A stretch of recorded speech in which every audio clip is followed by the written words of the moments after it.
Eh bien, bonjour à toutes et à tous. Je suis particulièrement heureux et honoré de participer à ce séminaire, L'Esprit des Lumières et de la Révolution.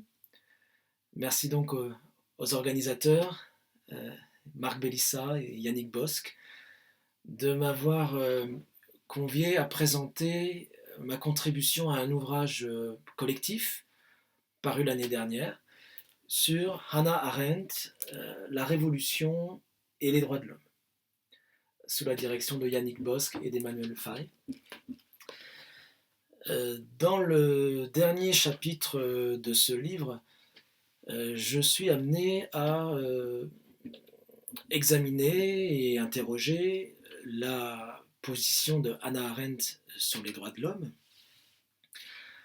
La question étant de savoir si l'on a affaire avec Arendt à une critique radicale des droits de l'homme, de telle sorte qu'il conviendrait de prendre totalement congé de cette notion, ou bien si Hannah Arendt ménage une place pour une autre façon de penser et de fonder les droits de l'homme. Cette idée, elle est suggérée par un certain nombre de philosophes et de commentateurs français, notamment, euh, qui ont réceptionné très positivement les thèses d'Arendt et qui ont contribué à son aura, notamment dans notre pays. Je pense en particulier à Étienne Balibar, Robert Legros, Étienne Tassin, et plus récemment les travaux de Justine Lacroix et Jean-Yves Pranchère. Tous ces commentateurs ont au moins en commun de considérer que Hannah Arendt nous aurait libérés d'une conception désuète, surannée des droits de l'homme, celle qui se fonde traditionnellement sur l'idée d'un droit naturel et d'une nature humaine universelle dont découlerait un certain nombre de droits fondamentaux. Tous insistent sur le caractère fécond, selon eux, de la pensée d'Arendt et de sa façon strictement politique, dit-on, de penser les droits de l'homme. Alors la question que je pose est tout simplement celle de savoir si l'on a affaire ici à une avancée, en tout cas pour tous ceux qui sont attachés à l'idée même de droits de l'homme et de respect des droits de l'homme, ou bien est-ce que l'on a au contraire affaire à un recul, voire à une impasse. C'est le point de vue que je défendrai. Euh, J'essaierai de montrer que cette approche dite strictement politique des droits de l'homme nous en fait perdre toute la profondeur philosophique, toute la signification, oui, la plus profonde de ces droits qui n'ont de sens et de valeur que dans la mesure où ils sont attachés à la personne humaine en tant que telle, indépendamment de ses caractéristiques particulières, indépendamment de ses appartenances communautaires notamment, et que ce qui fait la profondeur des droits de l'homme, c'est qu'ils sont, comme le disait Kant, ils sont attachés à la personne humaine simplement en vertu de son humanité. Mon parcours sera finalement extrêmement simple. Je repartirai des critiques que Hannah Arendt adresse aux droits de l'homme en essayant d'en évaluer la pertinence, notamment l'accusation qu'il aurait faite d'être simplement des abstractions et le manque d'effectivité qui les caractériserait. Ensuite, je voudrais m'attarder sur cette notion arendtienne de perte des droits de l'homme. On sait que Arendt a prétendu que le sort tragique des apatrides durant l'entre-deux-guerres était lié pour eux à une perte, c'est son terme, à la perte des droits de l'homme. Alors là aussi, que vaut cette idée? Est-elle véritablement compatible avec l'idée même de droits humains fondamentaux? Et enfin, bien, j'aborderai cette manière de penser les droits de l'homme comme des droits strictement politiques, et j'essaierai de montrer que cette hypothèse, cette piste, non seulement n'est pas féconde, mais qu'elle nous amène inévitablement à renoncer à ce qui fait l'intérêt profond des droits de l'homme.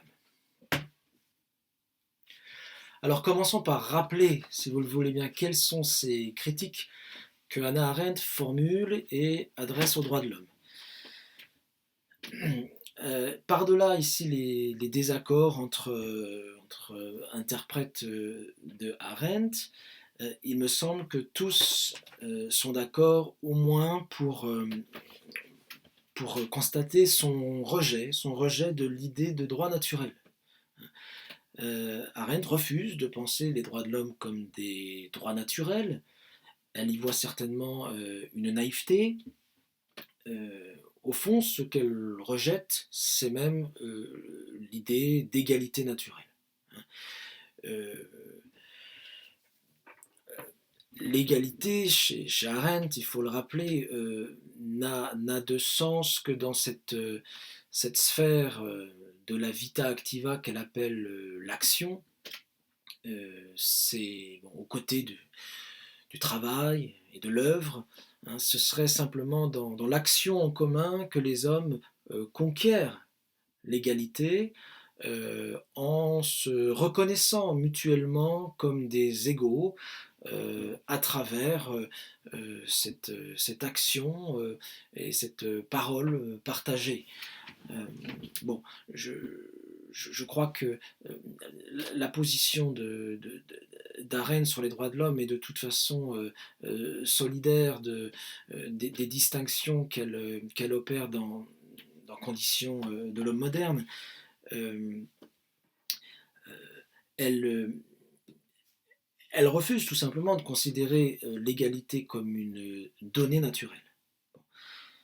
Euh, je crois qu'il faut en prendre acte, mais en même temps, on ne peut que se demander si le projet de penser les droits de l'homme, la légitimité des droits de l'homme, est véritablement compatible avec ce rejet de toute forme d'égalité naturelle. Il me semble que ce qui fait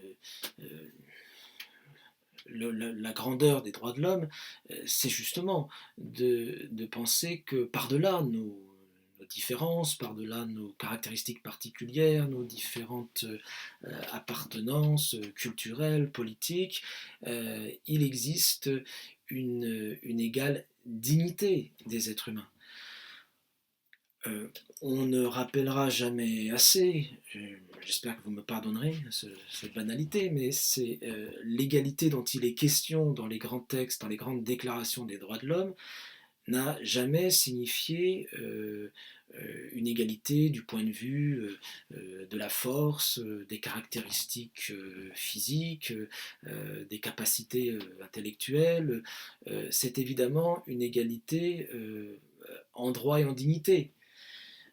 C'est en vertu d'une égale dignité pensée comme une donnée que les êtres humains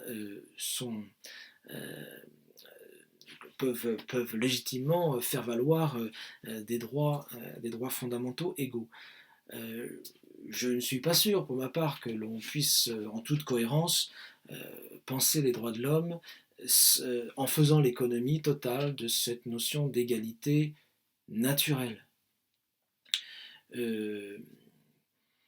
Lorsque, par exemple, John Locke pense l'égalité à l'état de nature, dans son traité du gouvernement civil, hein, l'égalité dont il est question, on le sait bien, c'est une égalité naturelle au sens où personne, par nature, ne peut revendiquer le droit de commander à autrui.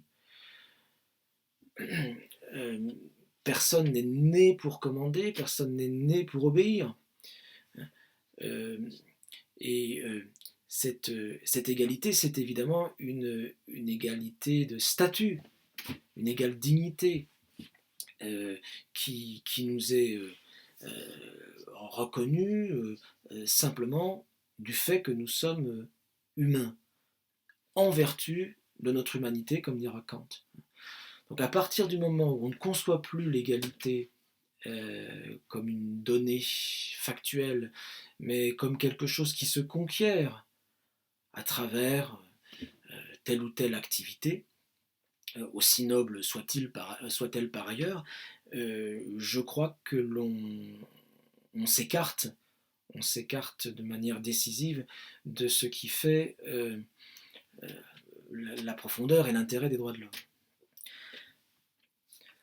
Alors intéressons-nous à présent à l'autre critique des droits de l'homme par Arendt, celle que l'on trouve cette fois dans le 5e chapitre du 2e tome des origines du totalitarisme, le fameux chapitre intitulé le déclin de l'État-nation et la fin des droits de l'homme. Dans ce chapitre, on sait que Hannah Arendt s'appuie sur le sort tragique des apatrides entre les deux guerres mondiales.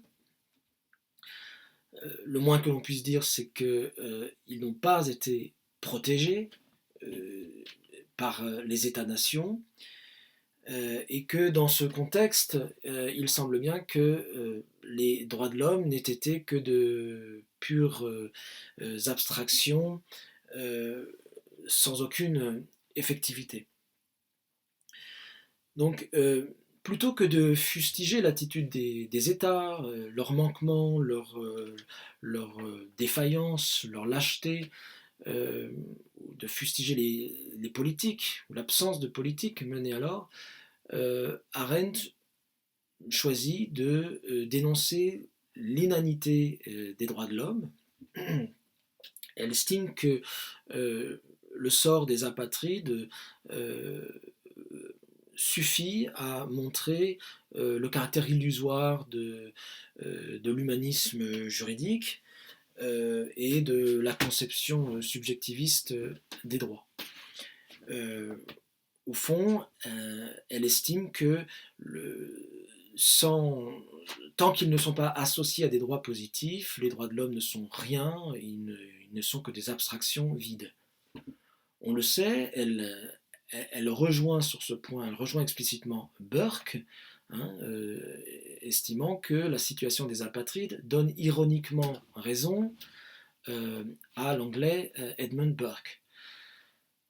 Je ne ferai pas de commentaires sur l'adverbe ironiquement qui a fait coller pas mal d'encre, mais quoi qu'il en soit, sur le fond, il est clair qu'Hannah Arendt, sur ce point, rejoint la critique de Burke. On a parfois prétendu le contraire, mais elle est sur ce point d'accord pour estimer que les droits de l'homme pensés indépendamment de la citoyenneté, ne sont rien, ne sont que des mots. Alors, un certain nombre de commentateurs arendtiens se sont enthousiasmés devant ce constat.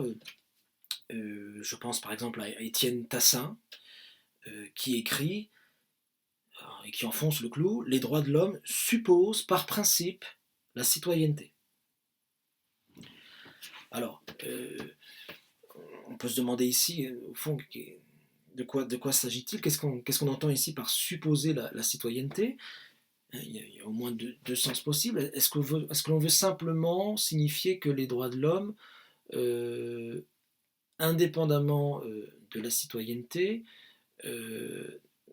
manquent d'effectivité, que pour avoir une chance d'être appliqués, les droits de l'homme nécessitent le concours des États. Ce qui semble être une banalité. Si ce n'était que cela, il s'agirait surtout d'enfoncer une porte ouverte, parce que personne n'a jamais prétendu que les droits de l'homme possédaient une sorte d'efficacité intrinsèque. Mais lorsqu'on lit ce commentateur plus avant, on se rend compte qu'il ne se contente pas de souligner l'inefficacité des droits de l'homme indépendamment de la citoyenneté. C'est ce qu'il avance, et il me semble ici qu'il est fidèle à Arendt, c'est que les droits de l'homme n'ont pas de sens, dès lors qu'on les pense indépendamment de la citoyenneté. Euh, il affirme un peu plus loin, la citoyenneté n'est pas seulement une condition d'effectivité ou un moyen institutionnel de donner une consistance aux droits de l'homme, elle est le principe de l'humain en l'homme. Le principe de l'humain en l'homme.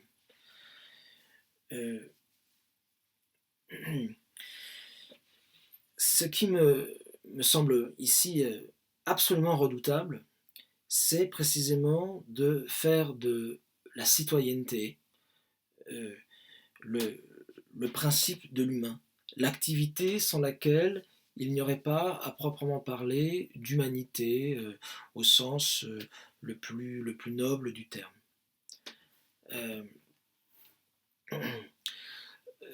À cet égard, on a bien affaire à la pensée profonde d'Arendt, hein, qui estime que l'humanité authentique n'est pas une donnée immédiate, mais qu'elle se conquiert à travers l'action engagée en commun, s'exerçant à travers et grâce à une parole commune, et que toutes les formes d'action humaine n'ont pas la même dignité. On sait par exemple qu'Arendt n'accorde pas de dignité intrinsèque à l'activité qu'elle nomme le travail, hein, tant que l'homme en reste à ce qu'elle appelle l'animal laborance, au fond, il reste rivé à une forme d'activité qui est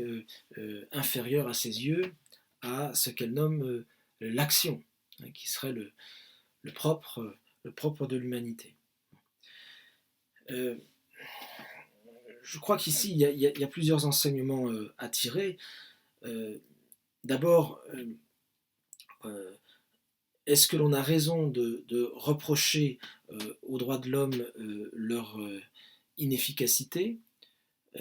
Il me semble encore une fois que c'est leur faire un bien mauvais procès, que par principe, les droits de l'homme, mais comme n'importe quel droit positif, ne commence à avoir de l'effectivité que dans la mesure où ces droits sont garantis et appliqués par les États. Et deuxièmement, cette manière de penser l'égalité, il faut bien le reconnaître, est une égalité qui n'a rien d'universel, puisque celles et ceux qui ne parviennent pas, ou qui pour des raisons contingentes ne parviennent pas à se hisser à ce que Arendt appelle l'action, hein, au fond ne se verraient jamais reconnaître la dignité et tous les droits qui lui sont relatifs. Alors je me contenterai ici d'esquisser quelques critiques, tout d'abord au sujet du caractère abstrait des droits de l'homme, puisque Arendt, dans ce chapitre des origines du totalitarisme, choisit de dénoncer les droits de l'homme au nom de leur abstraction, rejoignant ainsi toute une cohorte d'auteurs, hein, contre-révolutionnaires, romantiques, utilitaristes aussi, on pense à Bentham, qui s'en sont pris assez plus ou moins violemment aux droits de l'homme au nom de leur caractère abstrait. On pense également à la critique, enfin au passage très souvent cité de Joseph de Maistre, où il déclare n'avoir jamais rencontré l'homme en général, hein, mais simplement des Français, des Italiens, etc. s'il s'agit simplement de rappeler, encore une fois, que les droits de l'homme n'ont aucune effectivité par eux-mêmes et que leur application nécessite le concours des États, de la force publique des États, alors c'est non seulement incontestable, mais c'est surtout une banalité que personne ne songe à contester. En revanche, ce qui me paraît plus inquiétant, c'est de condamner la notion même de droits de l'homme, la signification des droits de l'homme, au nom de leur abstraction. Je voudrais simplement rappeler que l'abstraction dont il est question ici n'a jamais impliqué la croyance en l'existence d'un homme en général. Euh, Pas plus que les géomètres n'estiment que le triangle en général existe dans la nature.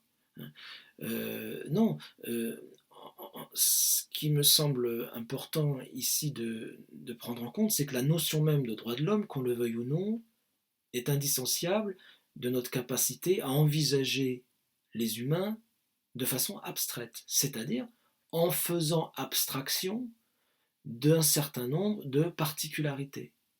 Particularités physiques, intellectuelles, ou en termes d'appartenance culturelle, sociale, etc.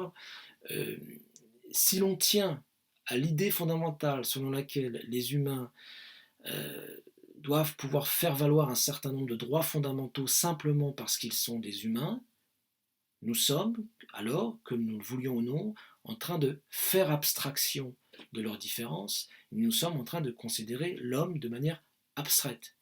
Ce qui, encore une fois, n'a jamais signifié que l'homme abstrait existait au sens où nous pouvions le rencontrer dans l'expérience. Mais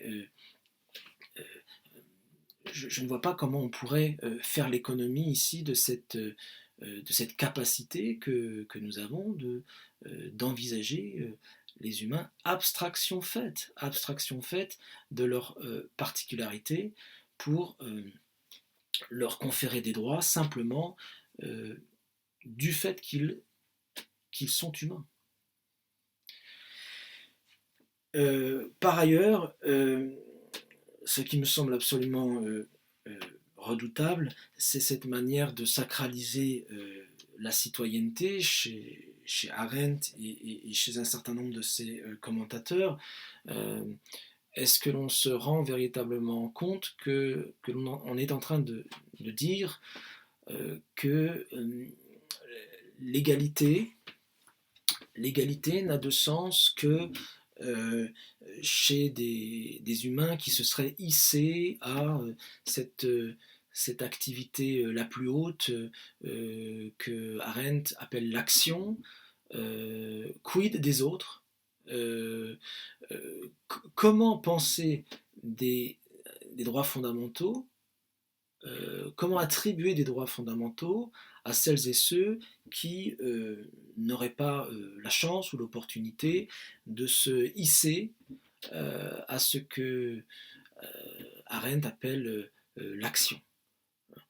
Euh, Là encore, il me semble que l'idée même de droit de l'homme nous impose d'envisager les droits les plus fondamentaux comme liés simplement à l'humanité en tant que donnée, une donnée factuelle, et non pas une, soumise à conditions de réalisation de telle ou telle euh, dimension possible de la vie humaine.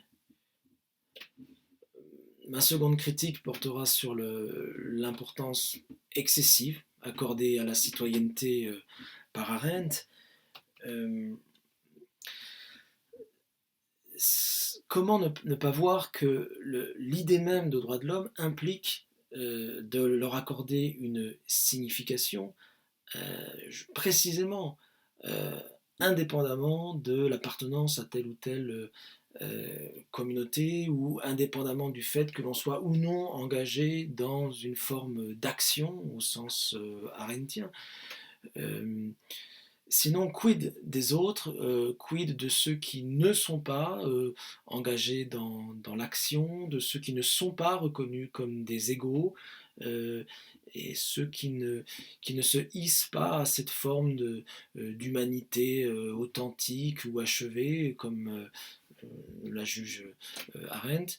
Euh, il me semble que cette distinction que l'on retrouverait aussi chez Heidegger, hein, entre des formes d'existence plus ou moins authentiques, est redoutable, parce qu'en dernier lieu, elle nous empêche de penser une égalité fondamentale, une égalité qui soit de l'ordre d'une donnée, euh, et qui ne soit pas une égalité à géométrie variable.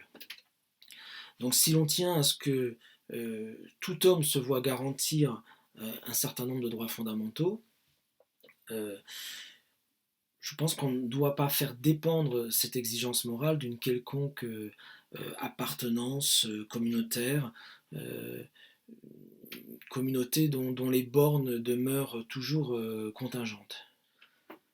Ma dernière remarque critique ici sur ce chapitre concernera l'expression perte des droits de l'homme qui se situe dans le titre. Euh, il y a sans doute une part de provocation ici chez Arendt qui est assez coutumière des expressions bon, provocatrices. Comment parler d'une perte des droits de l'homme? Comment envisager sérieusement une perte des droits de l'homme dans le cadre de l'humanisme juridique et du droit naturel qui a donné naissance aux différentes déclarations des droits de l'homme? Il est évident que la notion même de perte des droits de l'homme n'a aucun sens. Euh, alors, est-ce que l'on veut simplement signifier par là, encore une fois, que les droits de l'homme ont souvent, trop souvent, été négligés, oubliés, bafoués? C'est une évidence. Mais l'idée même de perte des droits de l'homme me semble assez obscure, assez peu rigoureuse et assez symptomatique du mépris que Arendt affiche pour les droits de l'homme eux-mêmes, à mon sens. Euh, Encore une fois, les droits de l'homme, disons que il me semble que le noyau de signification non négociable des droits de l'homme, c'est précisément qu'ils sont inaliénables. Donc, inaliénable n'a jamais signifié que les droits de l'homme ne pouvaient pas être bafoués. Simplement, ce qui est inaliénable, c'est le droit de faire valoir ces droits fondamentaux, le droit de réclamer que ces droits fondamentaux nous soient garantis.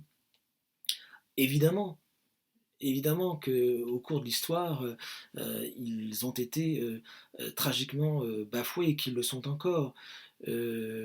Si ma mémoire est bonne, dans le préambule de la Déclaration universelle des droits de l'homme, les rédacteurs ont précisément pris soin de dire que c'est parce que ces droits de l'homme ont été, dans une période récente, oubliés, bafoués, négligés, ignorés, qu'il convient de les déclarer à nouveau solennellement.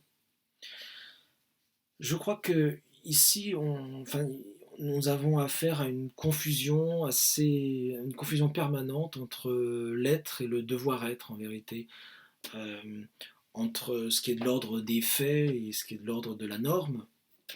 Les droits de l'homme sont des normes fondamentales, et le fait qu'une norme ne soit pas respectée n'a jamais suffi à prouver l'inanité de cette norme. Euh, nous n'aurions absolument pas besoin de normes, nous n'aurions pas besoin de ces abstractions, comme dit Arendt, si le réel était parfaitement satisfaisant. Alors j'en viens, pour terminer, à cette conception dite strictement politique des droits de l'homme, qui nous est présentée comme une formidable avancée théorique par un certain nombre de lecteurs et de commentateurs d'Arendt.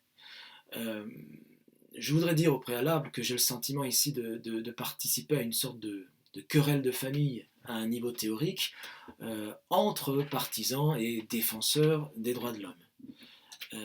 Je pense ici en particulier aux travaux de Justine Lacroix et Jean-Yves Pranchère, notamment à leur ouvrage Le procès des droits de l'homme, dont j'avais fait une recension d'ailleurs, et qui me semble avoir le grand mérite de rappeler ce qui distingue les différentes critiques dont les droits de l'homme font l'objet.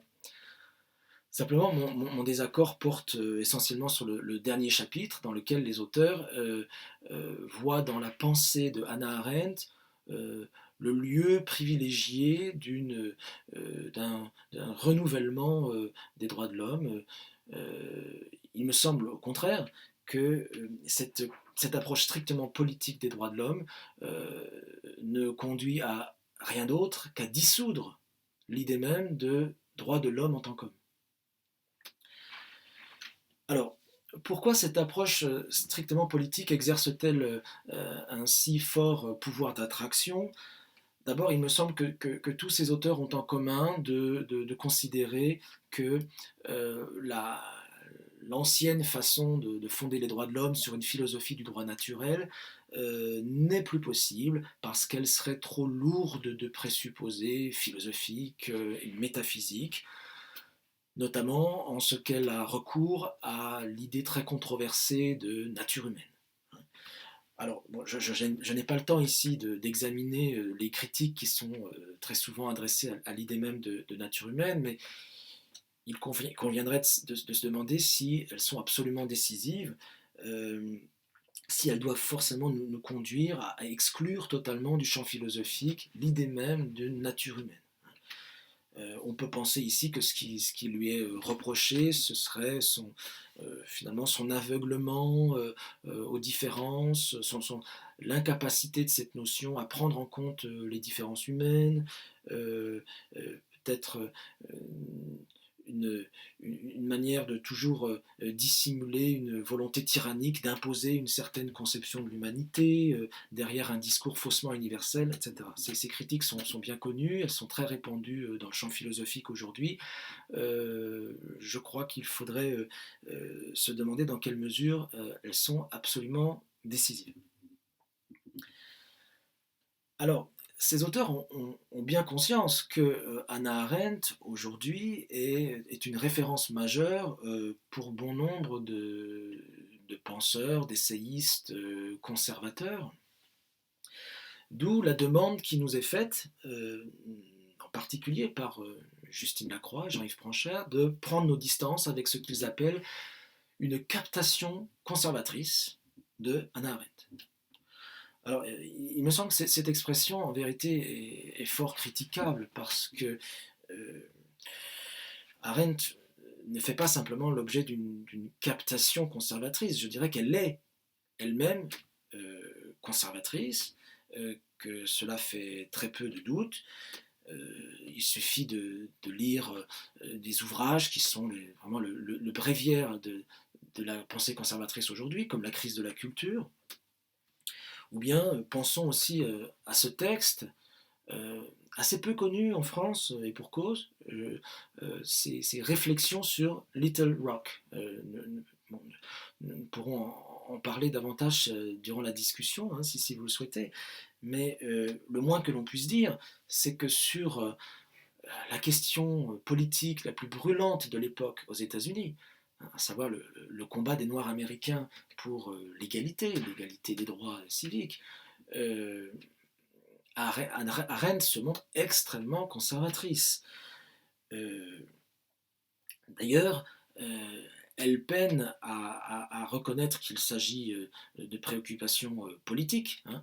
Je pense en particulier à la question de la scolarisation des étudiants noirs dans les universités, qui jusque-là étaient réservées à des blancs.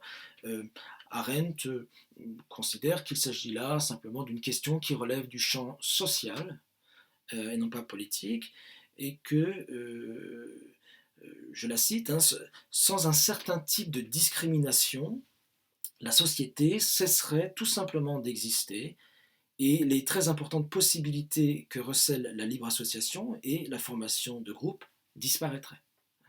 Donc on voit bien dans ce texte comment la distinction que Arendt opère constamment entre ce qui relève de la politique d'une part, où doit régner l'égalité, et le social d'autre part, qui serait le champ de l'inégalité, de la discrimination, sous peine de mettre en péril la société.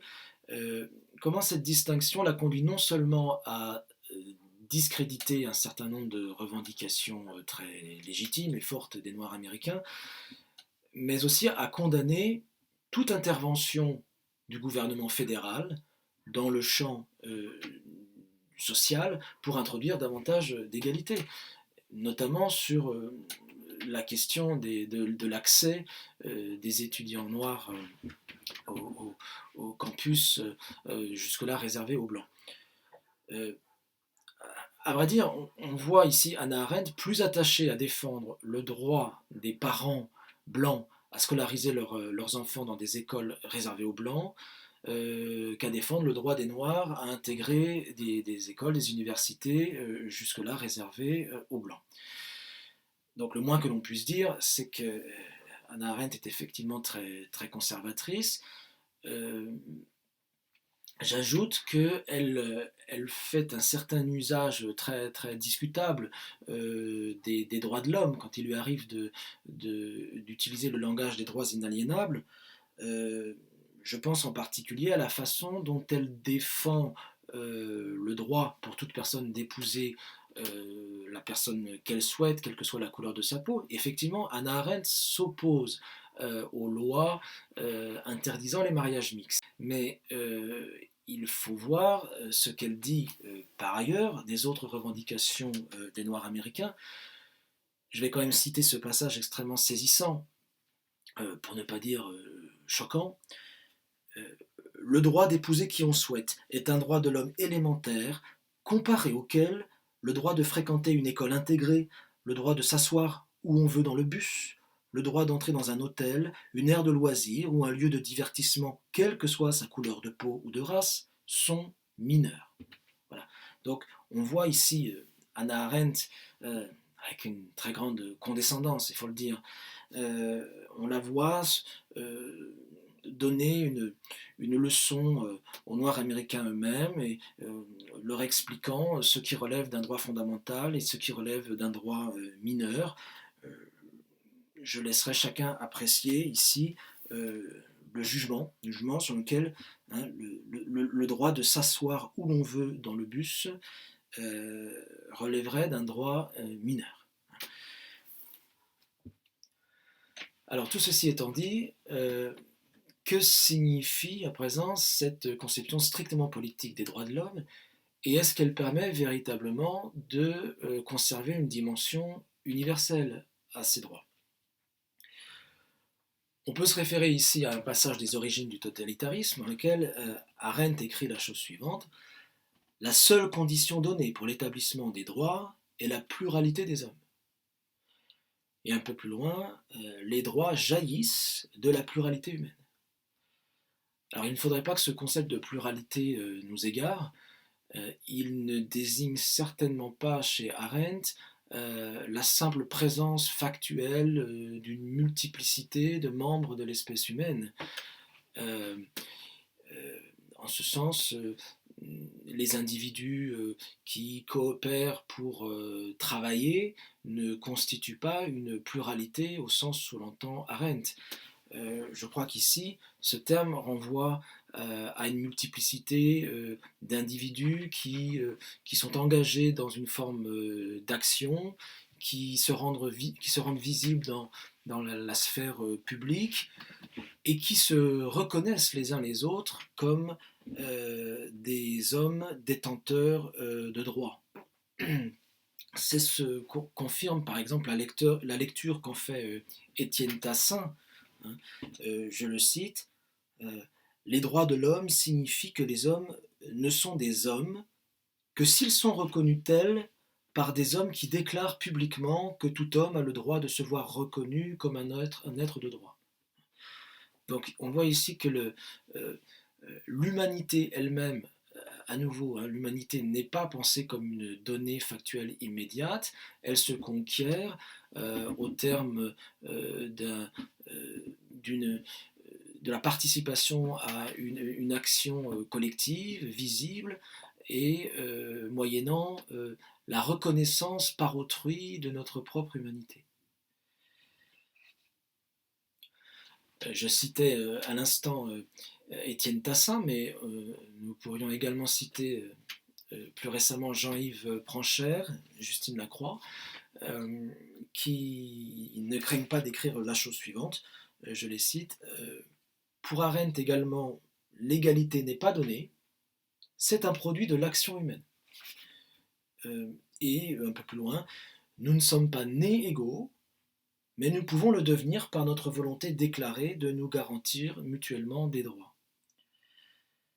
Mais que reste-t-il des droits de l'homme lorsque l'on prétend que les hommes ne sont pas nés égaux, qu'ils ont l'occasion qu'ils peuvent éventuellement le devenir par l'action, hein, laissant entendre par là que certains ne le deviendront pas, dès lors qu'ils n'auront pas eu l'occasion de s'engager dans une action véritable au sens arendtien, dès lors par exemple qu'ils auront passé leur vie rivés au monde du travail, hein, dans lequel règne la nécessité des comportements répétitifs, et en tout cas rien qui ne soit digne de ce que Arendt appelle l'action, qui se caractérise, on le sait, par la nouveauté, l'imprévisibilité.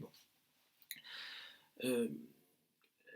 La question qui demeure, c'est est-ce que cette approche des droits de l'homme permet encore de penser l'attribution de droits fondamentaux à tout être humain, simplement en vertu de son appartenance à l'espèce humaine. On voit ici que ce qui constitue quand même le noyau, le cœur des droits de l'homme, à savoir que tout être humain possède un certain nombre de droits fondamentaux simplement en vertu de son humanité et de la dignité qu'elle confère, cette idée n'a plus sa place ici dans cette approche dite politique des droits de l'homme, et je crois que ce faisant, on porte atteinte aux droits de l'homme eux-mêmes. Je laisserai pour terminer la parole à Claude Lefort, qui me semble avoir exprimé avec beaucoup de force ses doutes à l'égard d'une telle approche. Il écrivait au sujet d'Arendt en ce qui concerne la critique arendtienne du concept de droit de l'homme, qui lui paraît dériver de la fiction d'une nature de l'homme, il est difficile de voir sur quel fondement philosophique on pourrait établir que la reconnaissance mutuelle des hommes comme des semblables doivent s'arrêter aux frontières de la cité. Voilà, je vous remercie de m'avoir écouté, et je suis impatient d'entendre vos remarques et vos questions et d'entamer la discussion. Merci à vous.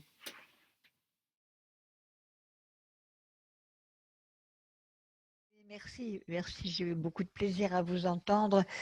Voilà, je voulais vous poser une question et d'autre part faire une hypothèse de travail. Je me demande, ça va de soi, mais enfin bon, est-ce qu'il y a pas dans l'ensemble des critiques et de la pensée d'Arendt une grande difficulté à tenir ensemble l'universel et l'individu? Il me semble que tout le temps, elle est incapable de penser un rapport qu'on pourrait dire dialectique entre les deux. Voilà, je prendrais un autre exemple, dans un autre texte que ceux que vous avez évoqués, dans le procès Eichmann. Quand c'est pas directement dans le texte du procès, je crois que c'est dans les lettres, pardonnez-moi, je n'ai pas tout vérifié, dans les lettres avec Jaspers, hein, où ils sont tous les deux d'accord pour dire que le procès Eichmann, étant donné justement son importance quasiment universelle, il n'aurait jamais fallu qu'il se tienne à Jérusalem. il aurait fallu qu'il se tienne dans un endroit qui concerne l'humanité entière, disent-ils, c'est-à-dire à l'ONU, comme si l'ONU d'ailleurs n'était pas une assemblée des États et non pas l'humanité entière. Mais enfin bref, donc tout se passe comme si le fait d'être en présence d'un lieu particulier, d'individus déterminés, empêchait toute espèce d'universalité humaine. Voilà, je me demande si ça n'est pas tout le temps un des centres qui constitue la difficulté qui nous arrête, les objections qu'on fait à Arendt. Ma deuxième oui, je voulais dire, et alors ce qui explique sans doute pour les droits de l'homme, peut-être là j'ajouterais un petit point à ce que vous avez dit, les droits de l'homme sont les droits de l'individu, ils sont universels en tant que droits de l'individu. Et le droit est fondé toujours sur l'individu. Il n'y a pas d'autre droit que les droits des individus. Je crois que c'est un point extrêmement important et qu'on noie cette chose-là en invoquant un appel supposé à une nature humaine qu'on confond d'ailleurs avec un naturel, je ne veux pas dire des banalités, mais enfin la distinction du droit naturel, la notion de droit naturel, elle ne suppose pas une espèce humaine naturelle comme une espèce vivante. C'est la même distinction que religion naturelle, religion positive. S'il n'y a pas de droit naturel, il ne peut pas y avoir de droit positif, me semble-t-il. C'est parfaitement clair, c'est ce que vous avez défendu et je ne peux que vous approuver. Alors, d'autre part, je voulais vous suggérer, je ne sais pas, c'est très hypothétique, hein, c'est presque une intuition.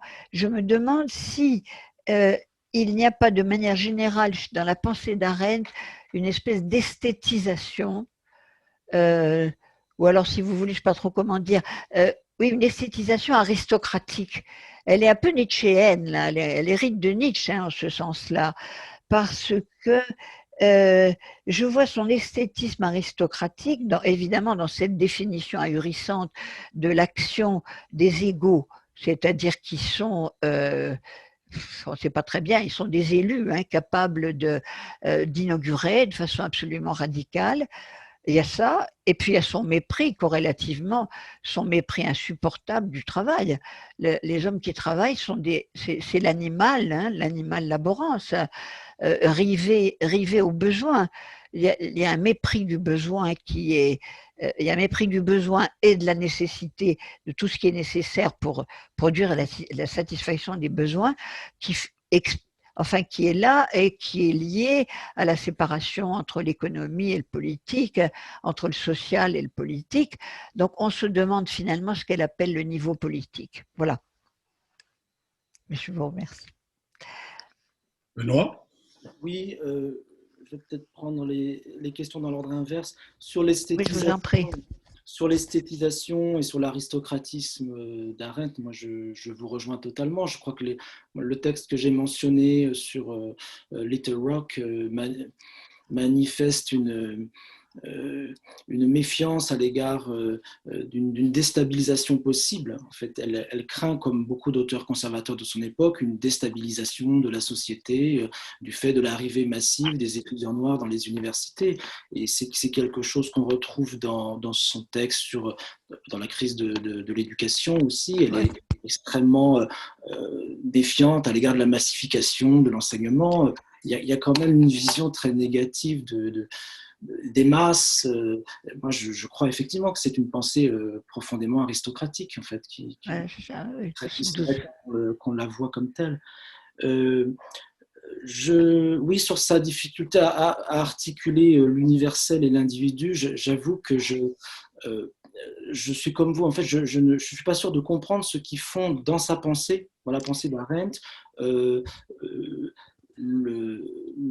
le reproche qu'elle fait au tribunal de Jérusalem, parce que comment réclamer un jugement plus international, un jugement au nom de la communauté humaine, quand on est incapable de fonder l'idée même de nature humaine, d'égalité, d'universalité. Je ne vois pas d'éléments universels dans sa pensée qui permettent de fonder cette revendication cette demande font que Eichmann soit jugé par l'humanité et non pas par Israël. J'avoue qu'à cette heure, à ce stade, je ne vois pas, je ne trouve rien dans sa pensée qui aille dans le sens d'un universalisme comme ça. Ce qu'elle récuse. Merci. Donc, oui, j'aurais une petite remarque. Je me donne la parole. Le privilège du président.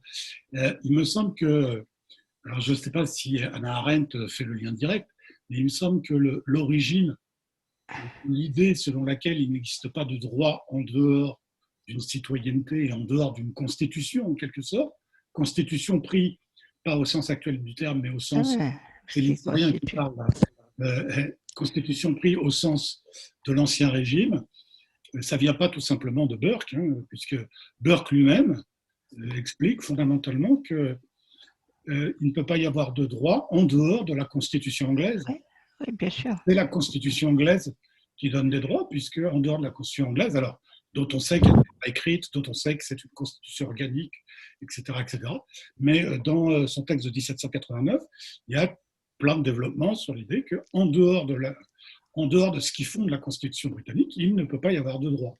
Donc je sais pas, je connais pas assez bien Arendt, puisque moi j'ai surtout lu le texte On Revolution, et puis quelques autres quand même, mais moi je vois un lien direct entre ces deux conceptions. Oui, sûrement. Oui. Benoît? Oui. Benoît, je vois le même lien que vous. Du coup, je ne comprends pas tellement tous ces débats qui ont eu lieu pour savoir si Arendt reprenait ou non la critique de Burke. L'adverbe ironiquement dans le texte, elle dit que le sort des apatrides donne ironiquement raison à Burke. On a voulu nous faire croire que l'adverbe ironiquement instaurait une sorte de distance entre elle et Burke. Moi, ma position, c'est qu'au fond, Arendt adhère totalement à la critique de Burke que Burke adresse aux droits de l'homme. Oui, je suis tout à fait d'accord. Benoît, je voudrais dire une chose parce que c'est un peu difficile de penser les droits de l'homme à partir de la nature humaine parce que Arendt refuse cette notion. Elle ne travaille pas avec la notion de nature humaine. Donc, c'est impossible de penser les droits de l'homme à partir de la nature humaine chez Arendt. Elle préfère les concepts de conditions humaines. Donc, ma question, c'est le défi, ce n'est pas penser les droits de l'homme à partir de la condition humaine et non de la nature humaine. Ce n'est pas possible de penser que l'homme a les droits, avoir des droits à cause de sa condition, de sa existence, et pas à cause de sa essence d'une nature humaine. Mais peut-être faudrait se demander pourquoi le mot nature fait si peur. Pourquoi est-ce que le mot essence, nature fait si peur? Pourquoi est-ce qu'on l'a rejeté du champ lexical, philosophique? Enfin, il y a sans doute une part des critiques qui font entendre. La plus courante, me semble-t-il, c'est l'idée que nature humaine dissimule une certaine conception de l'humanité, une conception particulière de l'humanité que l'on tenterait d'imposer, en gros, notre conception occidentale de l'humanité, etc. Cette critique je disais qu'elle était répandue dans le champ philosophique, mais je crois qu'elle est répandue maintenant vraiment dans la doxa, en fait, c'est devenu la doxa. Est-ce que la notion de nature humaine renvoie forcément à une vision particulière de l'homme et en dernier lieu à une volonté d'imposer une certaine conception de l'homme?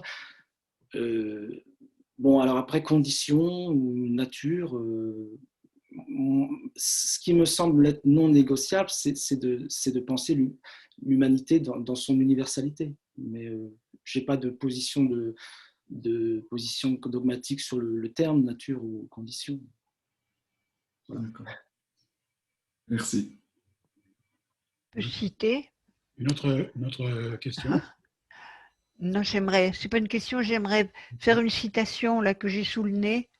Peut-être ça répond. Il me semble aussi que c'est un peu une discussion verbale entre la condition ou ce qu'on peut entendre par nature. Bon, la notion de nature humaine a été très largement critiquée, mais il me semble qu'il n'y a pas de quoi non plus. Je sais que Arendt critique aussi Rousseau là-dessus, mais c'est très verbal. finalement, j'allais dire, on s'en fiche, hein, il s'agit de l'identité humaine, si on veut. Je voudrais rappeler le préambule de la Déclaration des droits de l'homme de 1948. Il me semble qu'il va dans le sens justement de ce que je disais du rapport entre l'universel et le particulier, la reconnaissance de la dignité inhérente à tous les membres de la famille humaine. Est-ce que ça vous irait qu'on dise comme cela? Je répète, la reconnaissance de la dignité inhérente à tous les membres de la famille humaine et de leurs droits égaux et inaliénables constitue, etc., le fondement.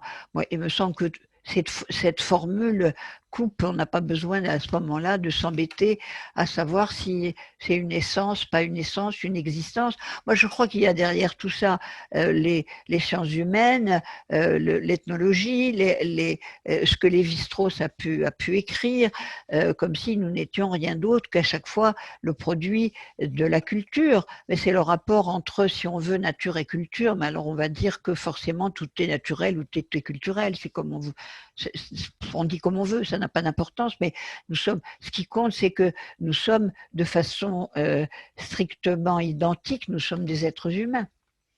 C'est ça qui compte, me semble-t-il. C'est ça la question centrale des droits de l'homme. Et ça n'est pas d'être... ce que Arendt veut dire, c'est que, en somme, comme on s'humanise, évidemment par éducation, par la culture, etc., alors on n'aurait des droits qu'en fonction de cette humanisation et de cette éducation. Mais si nous avons une éducation, c'est parce que nous sommes éducables. Et si nous sommes éducables, c'est parce qu'il y a bien quelque chose qui est absolument, comment dire, absolu. C'est l'existence de l'individu. Je ne sais pas si je vous réponds. Bien. Je me redonne la parole pour poser, une question de Béotien à Benoît. Quel est parce que je ne connais pas assez bien Arendt et son existence, quel est le poids de la critique marxiste des droits de l'homme bourgeois entre guillemets, dans la construction de son rejet des droits de l'homme. Alors là, ça renvoie sans doute à avant la guerre, mais je ne connais pas concrètement l'histoire. Ouais. Son rapport à Marx, mais je pense que Edith Foucault parlerait beaucoup mieux que moi, hein, mais son rapport à Marx, il est critique dans Conditions de l'homme moderne. D'abord parce que Marx faisait quand même du travail l'activité humaine par excellence, hein, par-delà ses critiques du travail aliéné, il y a quand même l'idée que c'est par le travail qu'on s'humanise. Alors là, pour le coup, Arendt est clairement en opposition avec cette thèse. Elle ne reconnaît aucune dignité au travail. Maintenant, la critique marxiste des droits de l'homme, à ma connaissance, elle ne l'intègre pas. Je pense que sa critique repose essentiellement sur celle qu'on citait tout à l'heure, celle de Burke, et sur le caractère abstrait, l'idée que l'homme, dans sa nudité, hein, comme elle dit, se retrouve sans protection. Donc, à ma connaissance, elle ne reprend pas du tout à son compte la critique marxiste des droits de l'homme. Oui, oui, alors je crois que je pense qu'il faut faire attention avec la critique marxiste des droits de l'homme. Il n'y a pas tellement longtemps où j'avais retravaillé sur les réflexions sur la question... ça ne s'appelle pas comme ça, je confonds avec le truc de la question juive, voilà. Où Marx, c'est là où c'est très très violent, mais en même temps, Marx dit que dans l'état présent et jusqu'à maintenant, et on peut continuer, on peut dire la même chose, jusqu'à maintenant, on n'a rien trouvé de mieux encore que les droits de l'homme. Jusqu'à maintenant, ils sont des droits formels, ce sont des droits, c'est pas encore la liberté réelle, mais rien n'est mieux que les droits de l'homme. jusqu'à dans la situation présente. Je ne sais pas si vous connaissez ce texte, mais ça me paraît extrêmement important, parce qu'autrement, on croit que Marx n'a fait que descendre complètement le… Non, c'est pas du tout ce que je voulais dire. Non, non, non, non, Je voulais dire que, je précise simplement. je me posais la question de savoir si justement Arendt avait fait une lecture Pas lu totalement Marx. faussée de Marx et avait intégré cette lecture totalement faussée de Marx. C'est ça que je veux dire. Oui, elle ne l'a pas lu. La question que non, elle l'a pas lu, elle connaît pas. Non. Non, elle en parle par oui-dire. Elle vraiment, là, on est vraiment obligé de dire qu'elle ne dit que des bêtises sur Marx. Vraiment, c'est faux jusqu'à la gauche. D'ailleurs, il y a je ne sais plus comment elle s'appelle. Il y a une spécialiste qui commente Arendt sur ce chapitre, grand chapitre sur Marx, et qui dit c'est tout faux. Mais justement, c'est intéressant parce que c'est tout faux. C'est souvent comme ça avec Arendt. Une autre remarque. Oui, pardon. Merci. J'avais une remarque par rapport à cette dimension si présente, comme l'a rappelé Benoît chez Arendt, de l'idée qu'on est dans une conquête de son humanité. On est dans, je dirais, si en tant qu'historien de la Révolution française, on est aussi dans la conquête du fait d'être peuple, du fait d'agir comme tel, d'agir comme humanité ou d'agir comme tel. Chez les montagnards, chez Robespierre en particulier, il y a l'idée que l'humanité n'est pas une donnée en soi, mais c'est quelque chose qui se construit et que l'homme aussi, le citoyen se construit et le peuple se construit. Mais il se construit à chaque fois dans un horizon normatif qui est celui du droit naturel. C'est-à-dire que c'est pas quelque chose qui se construit, on ne sait pas vers où, mais qui se construit dans un but particulier. Une foule qui agit n'est pas un peuple si elle n'agit pas dans le sens de la réciprocité des droits naturels. Elle est une foule. Et donc la séduction qu'il pourrait y avoir derrière une pensée d'Arendt qui serait une pensée de l'action, en fait, on la retrouve dans une pensée du droit naturel telle qu'elle est portée par les révolutionnaires au XVIIIe siècle en particulier.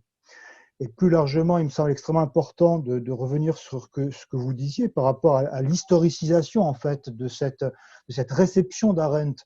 Arendt, effectivement, ça m'a toujours paru quelque chose d'assez incongru et franchement pas digeste en quelque sorte. Mais je suis comme vous très surpris par cette réception et par la séduction qu'elle a pu opérer sur un certain nombre de penseurs. Ça arrive quand à peu près? Ça arrive au milieu des années 90. J'ai pas l'impression qu'il y ait une réception forte d'Arendt avant. Et je me pose aussi la question du rôle de Paul Ricoeur ou d'autres philosophes français dans cette réception. C'est quelque chose que je connais très mal. Est-ce que vous pourriez m'éclairer un peu là-dessus? Je n'ai pas assez travaillé la question de sa réception en France. Donc tout ce que je pourrais dire, c'est qu'elle a, à tort ou à raison, incarné une force critique à un moment donné. Je ferai quand même le parallèle avec Heidegger, c'est-à-dire que Heidegger, Arendt, ce sont des auteurs dont on s'est emparé à un moment où peut-être que la référence à Marx, à gauche, devenait moins aisée, à tort ou à raison. Et puis, il y a eu aussi cette assimilation de Arendt au républicanisme, au néo-républicanisme. Cet accent qu'elle met sur la citoyenneté, ça a beaucoup contribué à rendre sa pensée extrêmement séduisante. Pour moi, elle est venue combler un vide en termes de référence critique. Mais faudrait que je travaille davantage la question de sa réception en France. C'est le totalitarisme qui a du succès quand même. Voilà, il y a la question du totalitarisme. Oui, quand même, c'est elle qui a quand même lancé ça. Qui a lancé ça, mais même si elle n'est pas la première à employer le mot, c'est un succès fou. Et il y a la critique de Aron tout de suite de cette notion. Oui. Et je me souviens bien dès la parution. Et ça, quand même, le double totalitarisme, ça a quand même la peau dure, c'est un succès extraordinaire. Moi, il me semble que c'est une grande raison de sa réception, avec la chute du mur, il me semble. Enfin bon, c'est peut-être trop simpliste ce que je dis. C'est les historiens qui doivent dire. et sur Ricoeur. Par Ricoeur. Oui. Moi, je crois aussi que les origines du totalitarisme, c'est vraiment l'œuvre qu'il a fait découvrir en France. Et puis, C'est ce qu'il a lancé. après, je crois qu'il y a beaucoup de réserves à avoir sur un certain nombre de thèses qu'elle défend dans cet ouvrage. Mais je suis frappé par la manière dont elle continue d'être encensée. Sur la question du totalitarisme, Arendt fait vraiment autorité. Je lis très très peu de choses critiques. Moi, je vous rejoins totalement. L'article, la recension que fait Raymond Aron mérite d'être relue. Hein. Ah oui, puis Parce d'être qu'il dit- il y a des choses- republié. Ah oui, oui. Ah oui. Oui.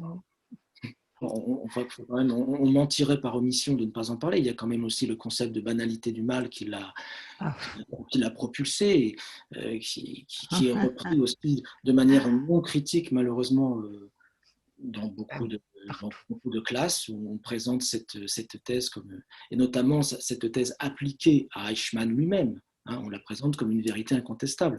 Alors, je ne suis pas historien, mais il me semble qu'il y a quand même des travaux très sérieux d'historiens dernièrement qui jettent le doute sur la façon dont elle présentait Eichmann. c'est complètement erroné.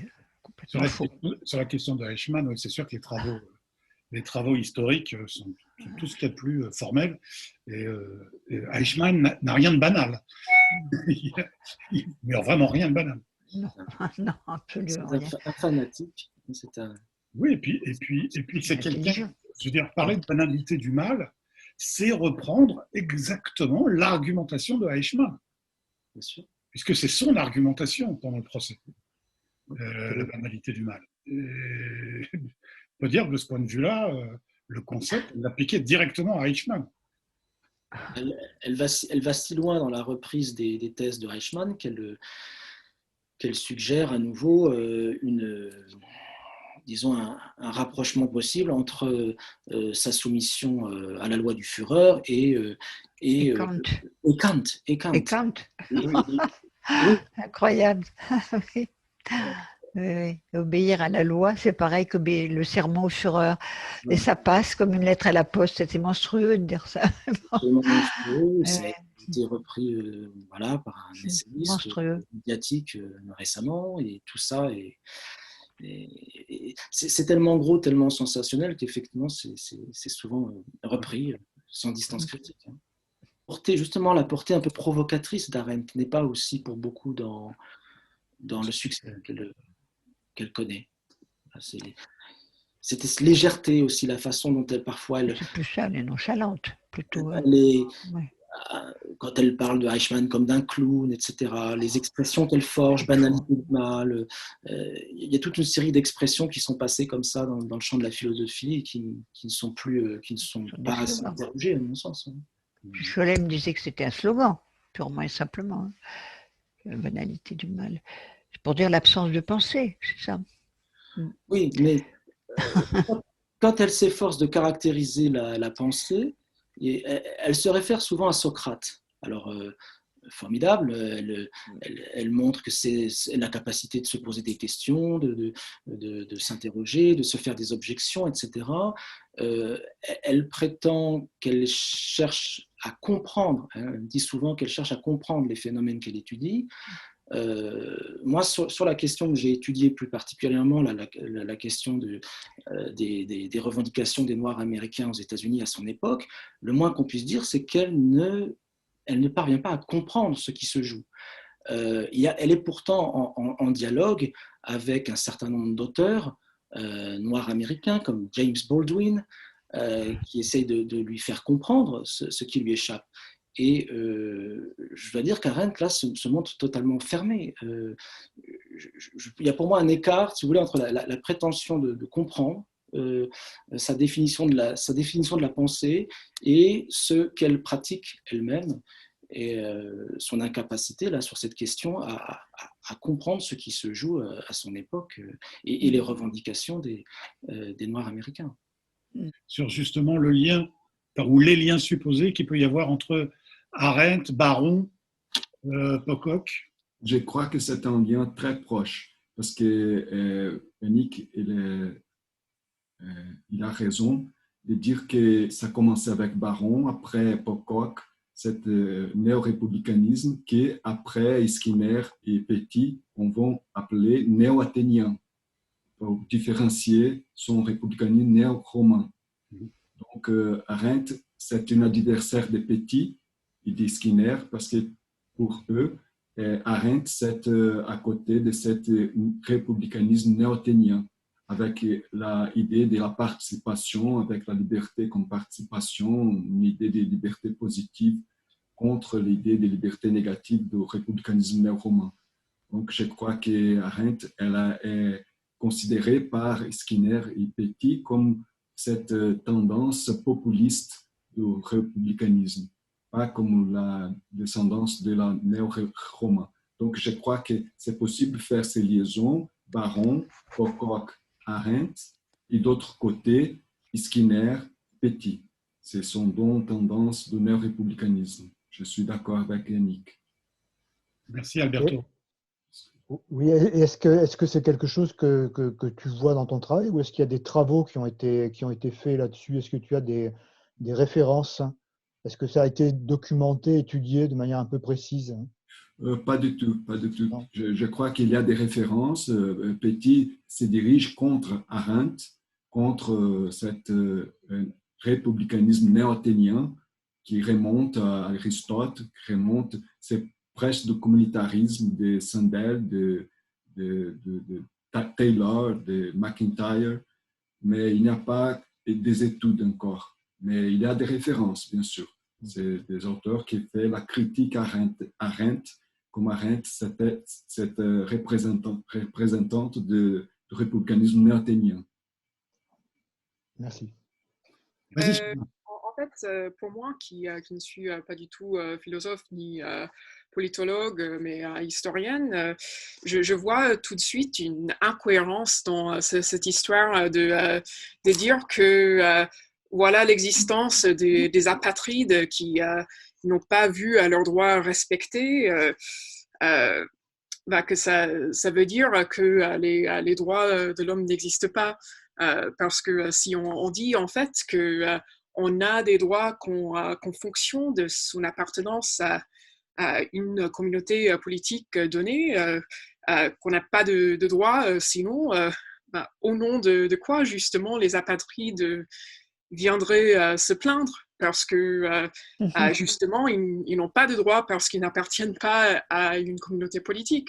Et dans ce cas, puisque cette cohérence me paraît si évidente, je me demande pourquoi c'est... pour moi, c'est vraiment une évidence. Et la question que je me pose, c'est pourquoi c'est quelque chose qui peut être dit comme... une théorie neuve, intéressante des droits de l'homme sans que les gens remarquent, ce qui est pour moi une incohérence vraiment fondamentale.